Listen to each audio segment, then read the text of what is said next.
நான் ஜெபம் பண்ணும்போது என்னுடைய வார்த்தைகள் தேவனை நோக்கி போறது மட்டுமல்ல, என்னுடைய வார்த்தைகள் பிசாசை நோக்கியும் இந்த உலகத்தை நோக்கியும் எனக்கு எதிராக இருக்கிற எல்லா சூழ்நிலைகளை நோக்கியும் என்னுடைய வார்த்தைகள் புறப்பட்டு செல்லுகிறது.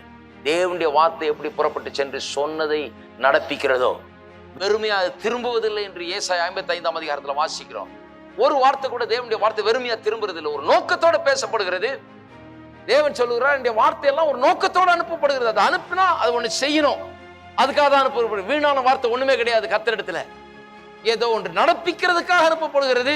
செய்யாமல் அது திரும்ப வரவே வராது. 100% சக்சஸ் ரேட் இருக்கீங்களா? ஆகவே தான் நான் சொல்லுகிறேன், நம்முடைய வார்த்தையை சூஸ் பண்ண வேண்டும். ஏன் சூஸ் பண்ண வேணும்னா 100% சக்சஸ் ரேட்டை கர்த்தர் நமக்கு வச்சிருக்காரு. சொன்னா சொன்னபடியே ஆக வேண்டும். அப்ப நம்ம கண்டதை பேசிட்டு இருக்க கூடாது. வார்த்தையை சூஸ் பண்ணி ஏதோ ஒன்றை நடப்பிக்கும்படியாக, அந்த வார்த்தையின் மூலமாக ஏதோ ஒன்று நடக்கும்படியாக நாம் பேச வேண்டும். அது நடக்கும். அப்படிதான் கர்த்தர் வைத்திருக்கிறார் பாருங்க.